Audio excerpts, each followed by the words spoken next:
दिल्ली में प्रधानमंत्री नरेंद्र मोदी ने अभी जो भाषण खत्म किया है दिल्ली के चुनाव का, अब आप आगाज समझ लीजिए इसको। लेकिन अब जिस तरीके से उन्होंने हेड ऑन लिया अरविंद केजरीवाल को, केजरीवाल का नाम वो नहीं लेते कभी, इस बार भी नहीं लिया, लेकिन सब कुछ केजरीवाल के लिए कहा जा रहा था, केजरीवाल के कामों के लिए कहा जा रहा था, और नरेंद्र मोदी ने इससे ज्यादा कभी नहीं बोला होगा अरविंद केजरीवाल के खिलाफ। आज जो बातें उन्होंने कही जरा समझिए। कहा अगर मैं भी चाहता तो शीश महल बना लेता, लेकिन मैंने तो आपके लिए घर बनाया, अपने लिए तो कभी एक मकान भी नहीं बनाया। उन्होंने कहा ये लोग यमुना की सफाई कभी नहीं करेंगे और कहते हैं यमुना से वोट भी नहीं मिलते, ये शराब के ठेकों में भ्रष्टाचार करेंगे तो स्कूलों में भी भ्रष्टाचार करेंगे। प्रधानमंत्री नरेंद्र मोदी के आज के भाषण की जो हेडलाइन थी वो थी आप बन गई है आपदा, यानी आम आदमी पार्टी दिल्ली वालों के लिए आपदा बन गई है। फिर वो नारा भी लगवाते हैं कि दिल्ली का हर नागरिक बच्चा बच्चा कह रहा है आपदा को नहीं सहेंगे, बदल कर रहेंगे। तो इस तरीके से प्रधानमंत्री का इस चुनाव में सीधे सीधे अरविंद केजरीवाल को एक किस्म से झकझोरना, वो क्या बताता है कि ये पिच कहां तक जाने वाली है, इसकी बात करें। आपको सुनाते हैं प्रधानमंत्री ने शीश महल के बहाने अरविंद केजरीवाल को कैसे गिरा।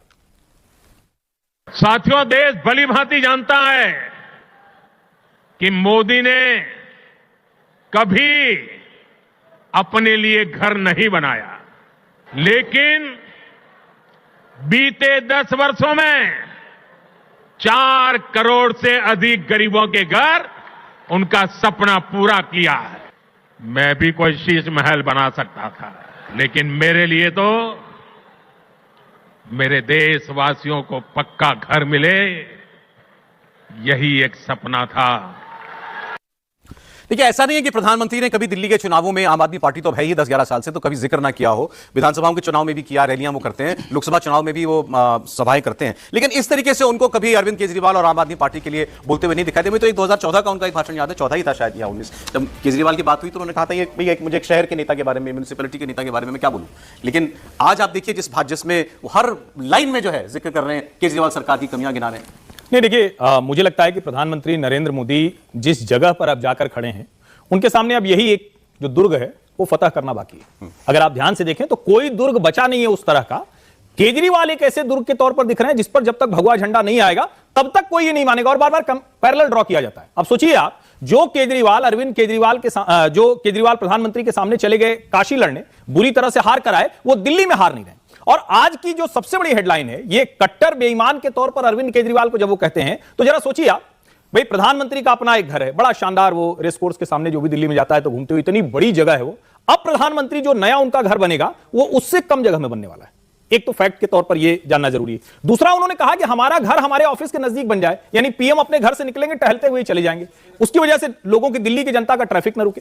वो कहते हैं कि सारा का सारा ऑफिशियल काम हो, उसमें दिल्ली के लोगों को, जो सामान्य लोग हो, उनको भी न मुश्किल। दूसरी तरफ कौन है जो अपना शीला दीक्षित का प्लॉट जो रहती थी उससे अलग हटकर 2 प्लॉट मिलाकर एक घर बनाते हैं, और अब तो उसके इतने वीडियो, इतनी तस्वीरें आ गई हैं कि जो प्रधानमंत्री कह रहे हैं, अच्छा क्या अरविंद जी ने कोई घर बनाया है क्या आम लोगों के लिए?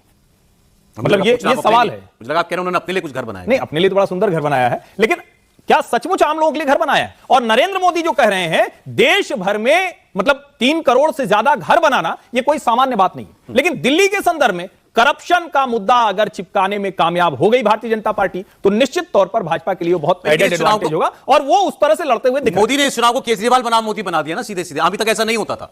करप्ट केजरीवाल बनाम ऑनेस्ट नरेंद्र मोदी। केजरीवाल बनाम मोदी नहीं, वो अपनी तुलना कर रहे हैं, वो बता रहे हैं कि हमने ये किया, देखिए मैं ये कर सकता था, और वो कर रहे हैं। तो सीधे सीधे करप्शन या ऑनेस्टी में उस पर है। प्रधानमंत्री मोदी ने आज भाषण में एक बहुत महत्वपूर्ण बात बोली। आज उन्होंने कहा कि आपको जब भारतीय जनता पार्टी की सरकार आएगी तो आपको बिजली भी फ्री में मिलेगी सूर्य घर योजना के तहत, और आपसे बिजली खरीदी भी जाएगी। तो जनता को संदेश दे रहे हैं कि आपको जो फ्री बिजली का जो लालच दिया गया, जिसके आधार पर वोट लिए गए, तो हमारी अगर सरकार आएगी तो आपको बिजली भी फ्री में मिलेगी और सरकार आपसे बिजली भी करेगी। देखिए, प्रधानमंत्री मोदी ने आज बहुत स्पष्ट कर दिया कि आप वो लड़ाई को कहां लेकर जाएंगे। भारतीय जनता पार्टी बिल्कुल, भारतीय जनता पार्टी के पास सबसे बड़ी दिक्कत है कि पूरे हिंदुस्तान में भारतीय जनता पार्टी में प्रधानमंत्री मोदी ने जिस तरीके से प्रचार किया और भारतीय जनता पार्टी को पहुंचाया, भारतीय जनता पार्टी हारी भी है, लेकिन इतनी अपमानजनक हार दो चुनाव अगर आप देखेंगे 2015 और 2020 की 3 सीटें और 8 सीटों पे आप दिल्ली में आ रहे हो, जहां लोकसभा 7 आप जीतते हो और विधानसभा में इतनी बुरी हार होती है। मुझे लग रहा है प्रधानमंत्री मोदी आज वो तोड़ने वाले हैं। उन्होंने तय कर लिया है कि 2025 में अरविंद केजरीवाल को, जैसे उड़ीसा में नवीन पटनायक को 24 साल में सत्ता से बेदखल कर दिया था कि एक सीट वो लोकसभा की नहीं जीत पाए, विधानसभा में भारतीय जनता पार्टी ने पूर्ण बहुमत की अपनी सरकार बनाई। बिल्कुल, वही उड़ीसा दिल्ली में होने वाला है। प्रधानमंत्री मोदी ने जिस तरीके से उड़ीसा में कहा था कि उड़ीसा में भारतीय जनता पार्टी का मुख्यमंत्री बनने जा रहा है, आज प्रधानमंत्री मोदी ने संकेत दे दिया है कि दिल्ली में भारतीय जनता पार्टी का मुख्यमंत्री बनेगा, और उड़ीसा मुझे दिल्ली में रिपीट होते हुए दिख रहा है। जिस तरीके से एक तरफा उड़ीसा में भारतीय जनता पार्टी ने सरकार बनाई, यहां दिल्ली में अरविंद केजरीवाल का किला इस चुनाव में ध्वस्त होता हुआ नजर आ रहा है। आम आदमी पार्टी का जवाब भी आ गया है। पार्टी की तरफ से कहा गया है कि प्रधानमंत्री मोदी ने जो भी बातें कही, आरोप लगाए हैं, वो पूरी तरह बेबुनियाद है। सौरभ भारद्वाज को सुनिए। अपने लिए आज तक घर नहीं बनाया, अपने लिए कोई शीश महल चाहता तो बना सकता था, लेकिन लोगों को घर बांट रहे हैं। देखिए, ये बड़ी हैरानी की बात है कि एक ही समय पर 2020, 2021, 2022 के समय पर प्रधानमंत्री आवास भी दिल्ली में बना और दिल्ली के मुख्यमंत्री का आवास भी बना। दिल्ली के मुख्यमंत्री के आवास के बारे में कहा जा रहा है भारतीय जनता पार्टी द्वारा कि 40 करोड़ रुपए खर्च किए गए, और ये ऑन रिकॉर्ड उपलब्ध है कि प्रधानमंत्री जी के आवास के लिए 467 करोड़ रुपए का टेंडर हुआ, 467 करोड़ रुपए का, और उसके अंदर 36,000 स्क्वायर फीट एरिया का प्रधानमंत्री आवास बना। अब ना प्रधानमंत्री आवास नरेंद्र मोदी जी का व्यक्तिगत आवास रहेगा, ना ही मुख्यमंत्री आवास अरविंद केजरीवाल जी का रहेगा। जो प्रधानमंत्री बनेगा उसको वो प्रधानमंत्री आवास मिलेगा, जो मुख्यमंत्री बनेगा उसको मुख्यमंत्री आवास बनेगा। क्या अरविंद केजरीवाल ने कोई अपना निजी मकान बनाया है? जवाब ना है। मगर फिर भी अगर इसको इस तरह से कहा जा रहा है, ये दुर्भाग्यपूर्ण है, क्योंकि प्रधानमंत्री जी का पद एक बहुत बड़ा पद है, उस पद की एक गरिमा है। उस पद पे आपको बहुत सोच समझ के अपनी बात कहनी चाहिए। उन्होंने आम आदमी पार्टी की सरकार को आपदा सरकार नाम दिया। उन्होंने कहा कि अन्ना हजारे के साथ आए, लेकिन एक देखिए जो इतने आरोप लगाए थे प्रधानमंत्री ने, उसमें एक पर तो जवाब आया सीधे सीधे शीश महल पर कि प्रधानमंत्री का भी घर बन रहा है दिल्ली में। क्या वो नरेंद्र मोदी अपने लिए बनवा रहे हैं? तो फिर अरविंद केजरीवाल ने जो दिल्ली के चीफ मिनिस्टर के लिए घर बनवाया वो पर्सनल आवास कैसे हो सकता है अरविंद केजरीवाल का? लेकिन इसके अलावा जो यमुना की बात की उन्होंने, छठ पूजा की बात की, उन्होंने शराब घोटाले का जिक्र किया। बहुत सारे ऐसे टची पॉइंट्स हैं आम आदमी पार्टी के लिए जिन पर वो कई बार जवाब देने में बचती भी है, लेकिन बोलना पड़ेगा। एक सिर्फ इंटरेस्टिंग फैक्ट बता दूं, क्योंकि अभी उन्होंने कहा कि 36,000 स्क्वायर फीट में प्रधानमंत्री का नया घर बन रहा है। 1 एकड़ में होता है 43,560 स्क्वायर फीट, और जो प्रधानमंत्री का अभी का आवास है वो 12 एकड़ में है। यानी 12 एकड़ से 1 एकड़ से कम में प्रधानमंत्री आ रहे हैं। ये मुझे एग्जैक्ट नहीं था, लेकिन चूंकि सौरभ भारद्वाज जी ने कह दिया तो मैं उससे बता रहा हूं 36,000 स्क्वायर फीट में बन रहा है। ये सौरभ भारद्वाज कह रहे हैं, और ये लोग तो बढ़ा चढ़ा के ही बताएंगे, छोटा तो बताएंगे नहीं। सर बाकी 11 एकड़ कौन सा हमें मिल रहा है? 12 से 1 एकड़ तक वो आ भी जाएंगे अगर। लेकिन अब जैसे अभी इंटरव्यू में बोला ही खुद अरविंद केजरीवाल ने, भाई दिल्ली में मैं सड़कें ठीक नहीं बना पाया हूं, दिल्ली में हर घर में पानी नहीं पहुंचा पाया हूं, नल से और यमुना साफ नहीं कर पाया हूं, ये मेरे काम पूरे नहीं हुए, तो मैं एक्सेप्ट कर रहा हूं। हाँ, उन्होंने बोला, लेकिन साथ में ये भी बोल दिया कि इससे वोट नहीं मिलेगा, लेकिन तब भी करूंगा मैं। वही प्रधानमंत्री बोल रहे थे। ये प्रधानमंत्री का भाषण मैं समझता हूँ बहुत आक्रामक भाषण है, और पिन पॉइंट तरीके से, जैसे कहते हैं ना, या आप कहते हैं कि एक एक चीज को बहुत साफ तरीके से पावर पॉइंट प्रेजेंटेशन जैसे हम करते हैं, पॉइंटेड था पूरा का पूरा भाषण, और उसमें कोई बात गलत उस तरह से नहीं है। लेकिन सवाल यह है कि क्या इस बात को भारतीय जनता पार्टी की जो मशीनरी है दिल्ली की, वो उसे नीचे तक पर्कुलेट कर सकती है कि नहीं कर सकती है? इस मैसेज को कम्युनिकेट कर सकती है कि नहीं कर सकती? अभी पिछले 10 साल का अनुभव यह है कि भारतीय जनता पार्टी उसमें नाकाम रही है, उसकी मशीनरी। मुश्किल ये वाली है। तो सबसे बड़ी लड़ाई वो मशीनरी की है, प्रधानमंत्री की लड़ाई नहीं है। अगर वो पर्कुलेट नहीं हुआ है तो वो एक भाषण से ही अभी एक नहीं होगा, उसमें हो जाएगा, नहीं होगा ना। इसीलिए मैं कह रहा हूं कि ये चिंता होगा कि नहीं होगा, लेकिन मैं ये कह रहा हूं सबसे बड़ी चिंता वो है प्रधानमंत्री। मैं ये कह रहा हूं ये पावर पॉइंट प्रेजेंटेशन की तरह से है। भारतीय जनता पार्टी ये जो 5 आप हेडलाइंस बना रहे हैं, इसी को अपना कम्युनिकेट करने के लिए, उसी को पर्कुलेट करने के लिए कैंपेन बना ले और उस पर चला जाए। तो शायद आज हम लोगों की छूट गई बात करने वाली, 5 लाख सभाएं आरएसएस करने वाली है दिल्ली में, छोटी-छोटी सभाएं। हाँ, वो तो छोटी सभाएं नहीं, वो तो छोटी सभाएं हैं, वो उस पर कर रहे हैं। लेकिन वो संघ के लोग तो संघ के लोगों के साथ ही सभाएं करते हैं।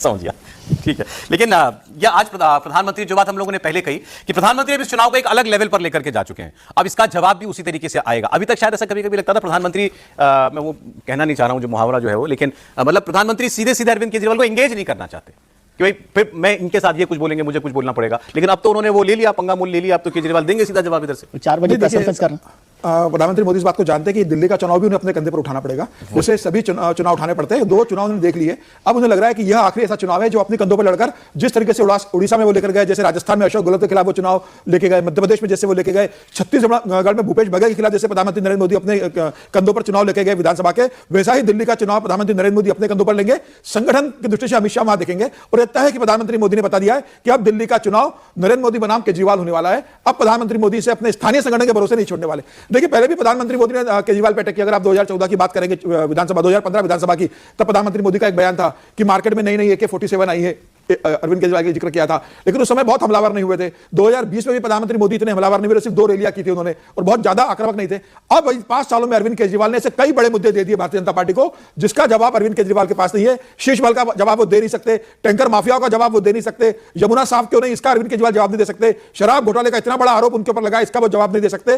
तमाम आरोप अरविंद केजरीवाल पर लगे, जिसके खिलाफ लड़कर अरविंद केजरीवाल सत्ता में आए थे और जिसे दिल्ली से मुक्त करना चाहते थे, उन सारे की दलदल में अरविंद केजरीवाल शामिल। जवाब तो अभी भी नहीं दे रहे, वो तो पूछ रहे हैं आप बताओ भ्रष्टाचार तो कहां जनता हुआ है? जवाब देगी ना, जनता जवाब देगी इस चुनाव में। अब ये भारतीय जनता पार्टी भी जानती है कि 10 साल में केजरीवाल ने जो जिस नाम पर कमाया था जी। वो सारा इन 5 साल के अंदर गवा दिया शाम को है। 4 बजे अरविंद केजरीवाल प्रेस कॉन्फ्रेंस करेंगे। अरविंद केजरीवाल जवाब देंगे प्रधानमंत्री की बातों का। अभी उनकी पार्टी ये कह रही है, आप मोदी जी सबूत दीजिए, आपने जो भ्रष्टाचार की बात की, कहां किया हमने भ्रष्टाचार? नहीं, सबूत वो तो संदीप दीक्षित देंगे। संदीप दीक्षित पूछ रहे हैं कि हमने भाजपा से पैसा कहां लिया, जरा सबूत दो। अब ये डाइवर्जनरी टैक्टिक्स ये नहीं चलने वाली केजरीवाल, बहुत हो गया तमाशा 10 साल। आप 19 में भी वैसे ही पानी पीते हैं, 24 में भी वैसे ही पानी पीते हैं, 20, 21, 22, 23, 24 आप कहते हैं कि यमुना में नहला देंगे साथ में, 25 में कहते हैं यमुना साफ करने से वोट मिलता है क्या? आप कह रहे थे कि हम कट्टर ईमानदार हैं, आपकी पूरी की पूरी कैबिनेट के डिप्टी चीफ मिनिस्टर, आपके दूसरे लोग सबके सब जेल चले जाते हैं, फिर आप कह रहे हैं कि हम तो जमानत पर आ गए। कमाल है। आप पहले तो कहा करते थे, सोनिया गांधी के लिए भी आपने कहा था जरा 2 दिन वो 3rd डिग्री इस्तेमाल करो, सब निकल आएगा सामने। तो सबूत तो कहां से मिलता है? और यह बाकायदा हाई कोर्ट में उस चेन की बात की गई जिसको मनी ट्रेल कहते हैं, वो सामने आया है। और वो जब तक सामने नहीं आएगा तब तक अगर आप कहेंगे कि सबूत तो उधर से भी तो आएगा कि आप सबके सब जेल पे हैं, जमानत पर छूटा हुआ आदमी। और अरविंद केजरीवाल जो लालू प्रसाद से लेकर राहुल गांधी, सोनिया गांधी तक आरोप लगाते थे, वो अरविंद केजरीवाल आज उनके साथ खड़े। और मैं फिर कह रहा हूं, कट्टर ईमानदार की छवि ध्वस्त हो चुकी है। कितनी ध्वस्त हुई है यह अलग बात है, लेकिन निश्चित तौर पर उनके ऊपर बेईमानी के आरोप चिपक रहे हैं। दिल्ली के लिए उन्होंने कुछ किया नहीं, चाहे सामान्य सड़क बनाने से लेकर, बिजली पहुंचाने से लेकर, पानी पहुंचाने से लेकर हो, या फिर दिल्ली को वर्ल्ड क्लास बनाना, लंदन की तरह बना देंगे, जगह जगह तालाब होंगे, टेम्स नदी, यमुना हो जाएगी। आप सोचिए तो लगेगा कि एक आदमी कितने झूठ बोल सकता है, कितनी अफवाह फैला सकता है। नरेंद्र मोदी उसी पर हमलावर है। पता चल जाएगा। रुकिए तो 4 बजे तक फिर साथ में पता करके चलते हैं, जवाब देंगे केजरीवाल।